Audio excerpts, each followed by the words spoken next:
Bill's the kind of comic where if he tells a true story, he has to say true story. I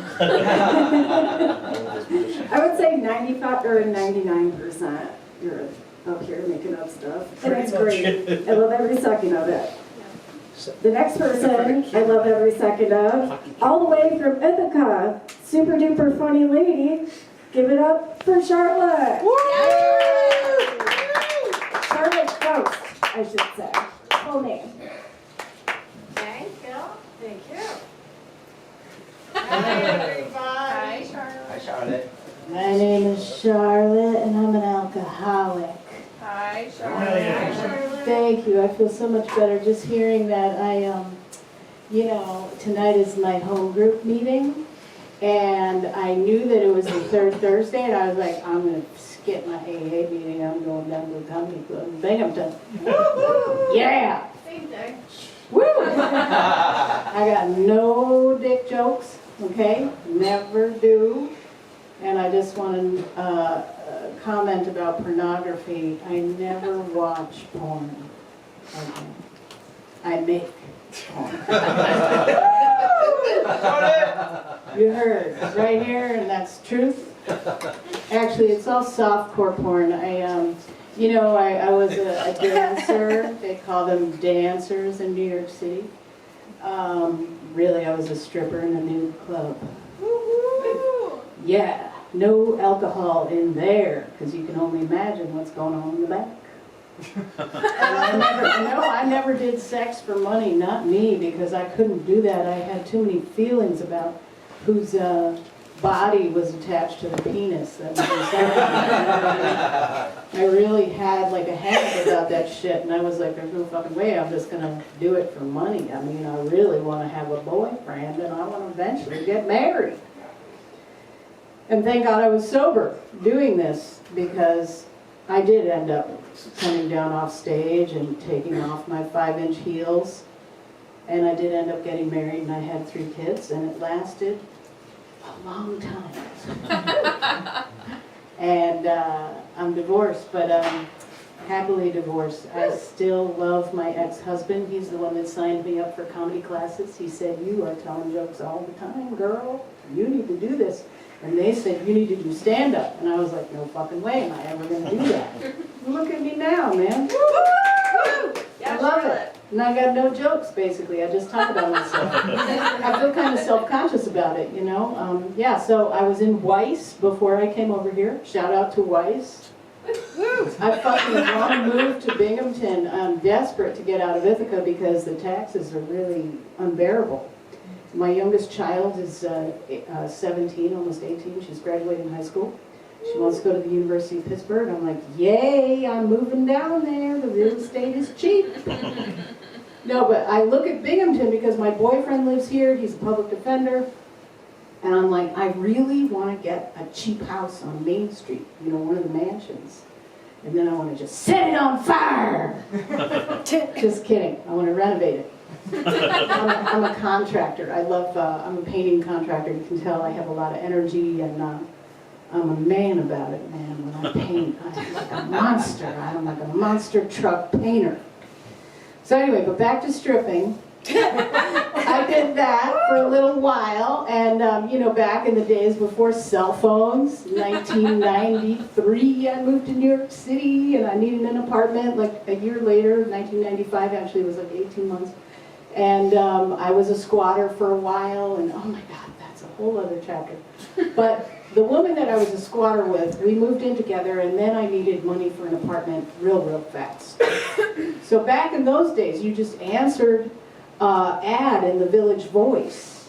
On the back of the Village Voice, it said lingerie model, wanted. And I was like, come get me. So we went to this fucking building. I had to call people and say, all right, he's safe, because I was like, I might just get murdered. You never know, I mean, back in the day, right? There was no like chip on my cell phone. There wasn't a cell phone. And I stood on the top of this building in Long Island City, totally naked, and they photographed me. So if I ever get famous, I'm fucked. Or not. People will be like, she's hot, man. Look at her. Does she do porn? I mean, people like would be like, you know, because I have an astrology show on YouTube called Sexy Astrology. It's not sexy, it's just me. And, you know, I've had it for 12 years, so it's like, it's just fucking goofy as shit. It's like I just do the stars. And I trademarked it, you know. But yeah, that's the trajectory of my life the whole time. I thought I owed men sex, and then I bottomed out on alcohol, and then I got married, and then I had kids, and then I got divorced, and I did sexy astrology. That's the thing. I still haven't figured out how to make money. But anyway, so this guy, yeah, that's true. This is true, Bill. Bill is my dad's name. He's a fucking serious asshole. Not you. My dad.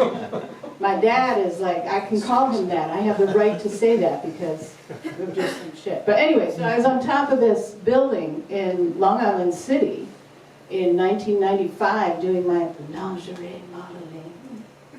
Naked. You know, scantily clad. All shaved down there, man. I'm fucking pussy. Good looking little tight thing. What the hell is that? Pussycat. Meow! Meow, meow, meow, meow. No! Sleep till Brooklyn! Right? No sleep till Brooklyn. Woo. So anyway, I was in Long Island City on top of this fucking building. And then the next day I get the phone call. I made $700 in like 2 hours. And that was like considered good money. I guess it still is. Inflation fucking sucks, man, because I made $300 a night in the 80s as a waitress. Now I'm really dating myself because I'm almost, guess how old I am? Anybody know? 40. 60. I'm going to be 60 this year. Don't fucking tell anybody. So I still got my brains.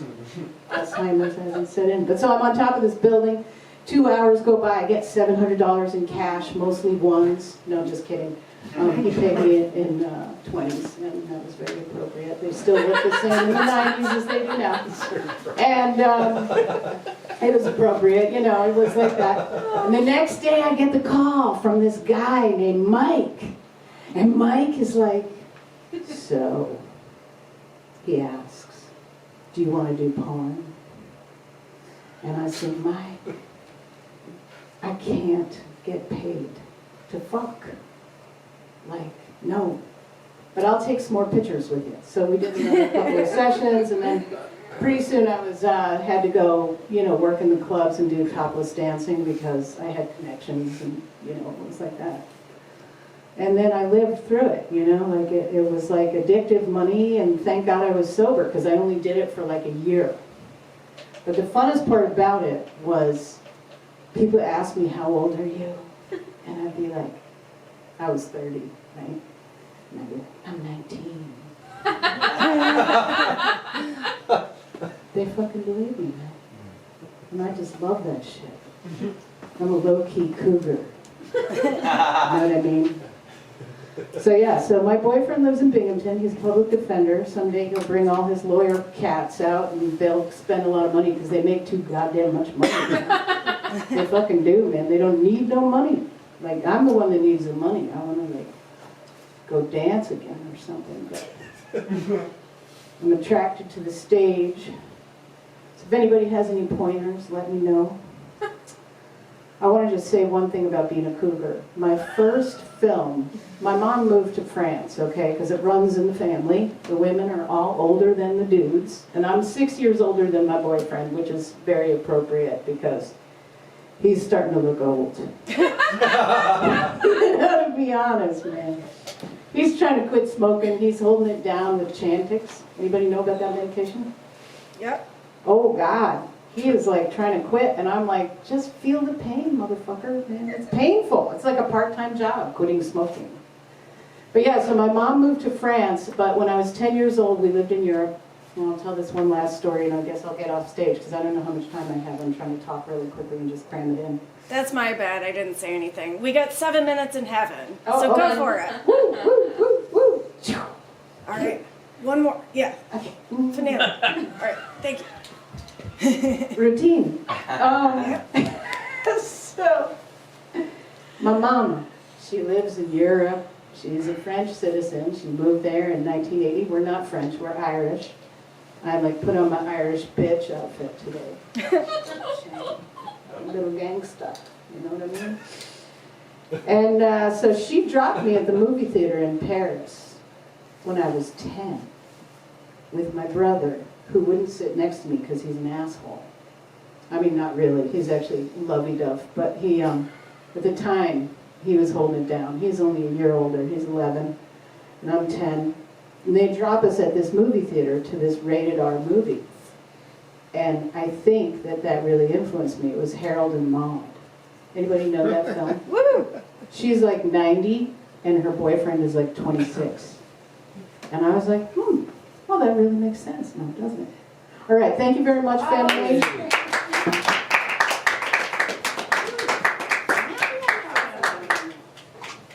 One more time for Charlotte.